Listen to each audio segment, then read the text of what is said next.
history information for the defendant, including information obtained through the statewide telecommunications system maintained by the Department of Public Safety and through the Public Safety Report System developed under Article 17.021 shall be considered, including any acts of family violence, other pending criminal charges, and instances in which the defendant failed to appear in court following a release on bail.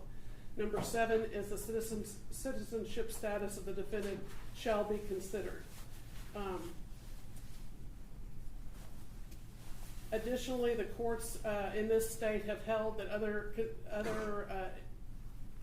issues or evidence can be taken on. Number 1, the defendant's work record. Number 2, family ties and ties to the community. Number 3, the defendant's length of residency. Number 4, prior criminal record. Number 5, whether the defendant has previously complied with bond conditions. Number 6, any other outstanding bonds. Number 7, any aggravating offense in the aggravating factors in the charged offense. And other courts have included an 8th factor, the defendant's ability to make bond. So I just wanted to make sure that both parties understand the purpose of this hearing and that the evidence presented conforms to those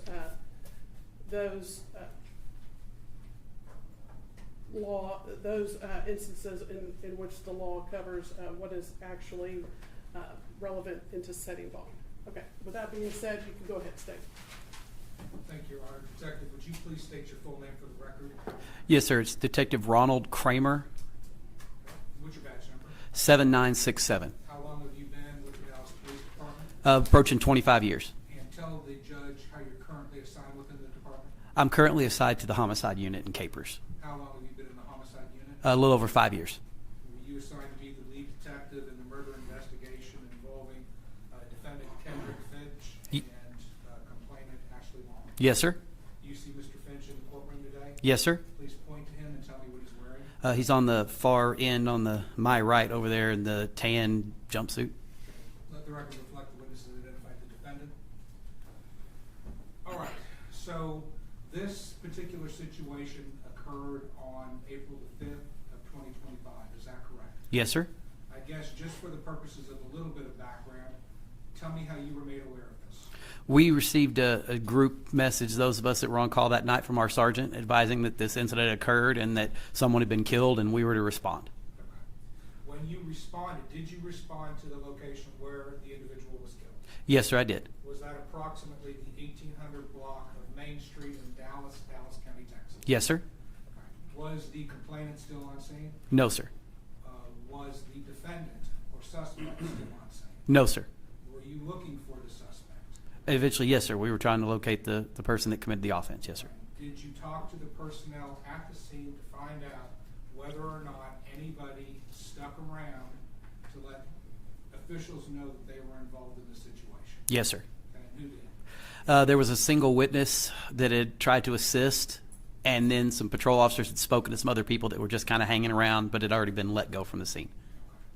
So, as far as you know, at least at this point, whoever shot Miss Long was gone. Correct.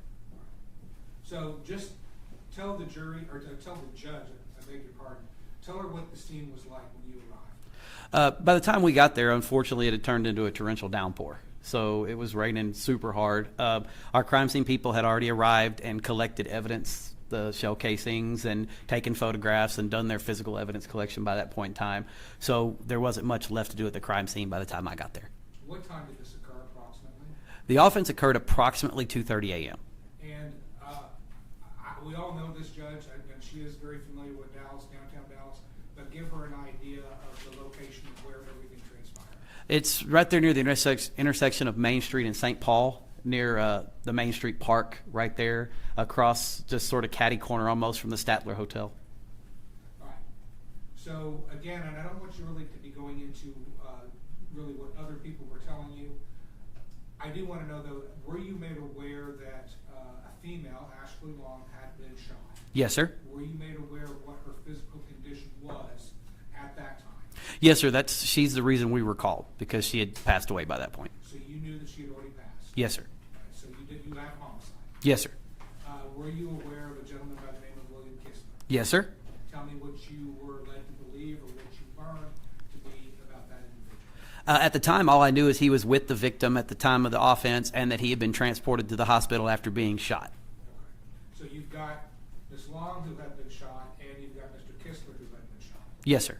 Did you believe that there was another gunman involved in this particular situation? Yes, sir. Okay. What was your reason to believe that there was some unknown other gunman involved? Because we had belief that there were shell casings spread out across the crime scene. One at the area where Miss Long and Mr. Kistler were found, and then others that were out in the street in a different caliber. So we had 2 calibers of guns, so we had at least 2 shooters. Okay. So at this point, is it your belief that Miss Long and Mr. Kistler were together at the time? Yes, sir. And that there's a third person involved in shooting that is not on scene and is as yet unidentified? Yes, sir. Were you able to determine which gun, well, let me say this, you believe or you come to learn that Mr. Kistler was also shooting? Yes, sir. Do you know what caliber of gun he was shooting? Yes, sir. It was a 40 caliber. You said that there were 2 different calibers of cartridge cases that were found at the scene. Yes, sir. What was the other caliber? 9 millimeter. All right. So you know you have at least 2 guns. Yes, sir. And do you believe, I know you haven't had everything come back yet in a final fashion with ballistics. This is still a relatively new case. But is it your belief that the fired cartridge cases that you saw at the scene and recovered belonged to an incident together, that they happened together? Yes, sir. How many of the fired cartridge cases that are you attributing to Kistler's gun at this point in time? I believe, and I'd have to check the crime scene note to be exactly specific, but I believe there were 3 fired 40 caliber cartridge casings. Okay. And if you were to review the crime scene supplement, would that help refresh your recollection? Yes, sir.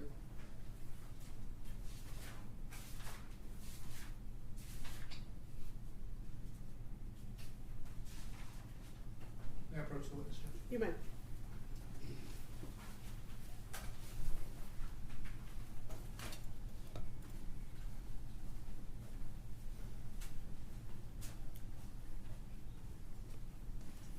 that was a cartridge. So it was 3 and 1. That was the unfired cartridge? Yes, sir. Okay. All right, Detective, so based on the crime scene report, there were 3 fired cartridge cases, meaning a spent cartridge, and 1 unspent or live cartridge, full Yes, sir. full bullet, correct? Yes, sir. Okay, that are related to a 40 caliber handgun, Yes, sir. which you attribute to Mr. Kistler. Yes, sir. The 9 millimeters, do you recall how many fired 9 millimeter cartridge cases were recovered from the scene? Again, just to confirm, I'd have to look for sure, but I believe it was 7. Okay. But I like I said, that's all listed in there. Sure. Can I approach again? You may.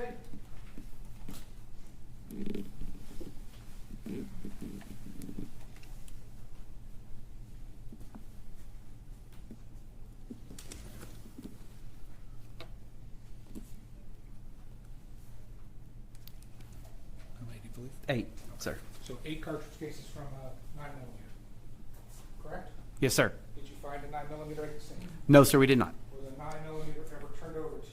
No, sir. You developed a suspect, right? Yes, sir. Is that suspect Mr. Finch? Yes, sir. Did Mr. Finch ever give you the 9 millimeter? No, sir. Did he ever tell you where you could find the 9 millimeter? No, sir. All right.